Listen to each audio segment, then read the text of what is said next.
एक आइलैंड जिसे एक दिन के लिए बंद कर दिया जाए तो पेट्रोल के प्राइस से लेकर ग्लोबल इकोनॉमी तक सब चेंज हो जाएगा। ये है खार्ग आइलैंड, ईरान का सबसे इम्पोर्टेंट ऑयल एक्सपोर्ट हब। यहाँ से लगभग 90% ईरानियन ऑयल दुनिया भर में जाता है। इसके साथ साथ ईरान की पूरी इकोनॉमी इसी आइलैंड पर टिकी है, इसीलिए इसे ईरान की इकोनॉमी का हार्ट भी कहते हैं। खार्ग आइलैंड पर्शियन गल्फ में लोकेटेड है और यहाँ huge storage tanks, loading terminals और जेटीज बने हुए हैं, जहाँ से giant oil tankers directly oil लेकर चाइना, इंडिया और यूरोप तक जाते हैं। लेकिन सवाल है कि इतने सारे ऑयल आते कहाँ से हैं? ईरान के अंदर कुछ वर्ल्ड क्लास के ऑयल फील्ड्स हैं, जैसे अहवाज जो ईरान का सबसे बड़ा ऑयल फील्ड है, गजसरन जो 1928 से प्रोडक्शन दे रहा है, और मारून जो दुनिया के सबसे बड़े ऑनशोर ऑयल फील्ड में से एक है। यहाँ से रोज लाखों बैरल ऑयल निकलते हैं और पाइपलाइन के थ्रू डायरेक्ट खार्ग आइलैंड पर पहुँचते हैं। सिर्फ लैंड ही नहीं, पर्शियन गल्फ के अंदर भी ऑफशोर ऑयल रिग्स लगे हुए हैं। ये रिग्स सबसी पाइपलाइंस के थ्रू डायरेक्टली खार्ग आइलैंड से कनेक्टेड है।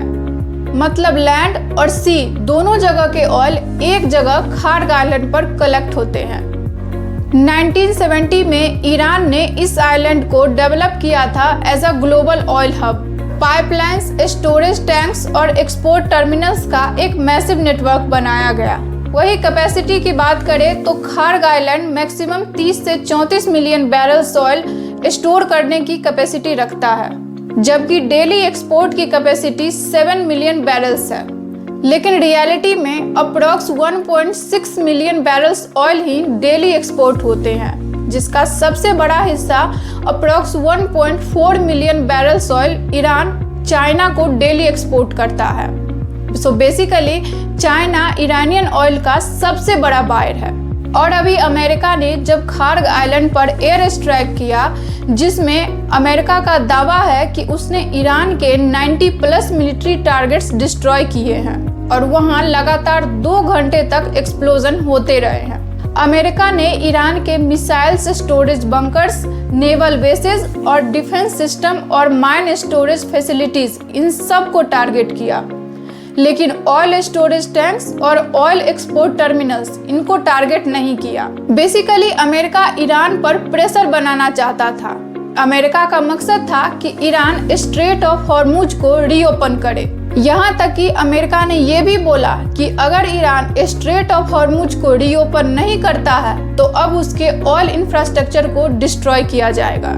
इससे पहले भी 1980s के ईरान इराक वॉर के दौरान भी खार्ग आइलैंड पर बार-बार अटैक हुआ था, क्योंकि सबको पता था अगर खार्ग आइलैंड बंद होता है तो ईरान की इकोनॉमी कोलैप्स हो सकती है। लेकिन ईरान इसे हर बार रिपेयर कर ऑपरेशनल बना देता है।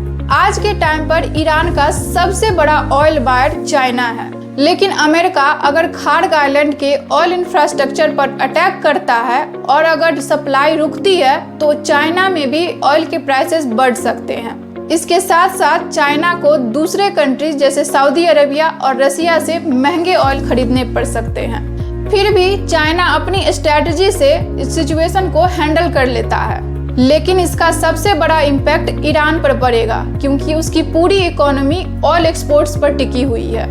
और अगर खार्ग आइलैंड डिसरप्ट हुई तो ईरान का ऑयल एक्सपोर्ट्स बंद हो जाएगा और इसके साथ साथ उसकी इनकम भी कम हो जाएगी, जिसकी वजह से ईरान में इन्फ्लेशन बढ़ जाएगी। इवन ईरान को ये लॉन्ग टर्म के लिए नुकसान देगा।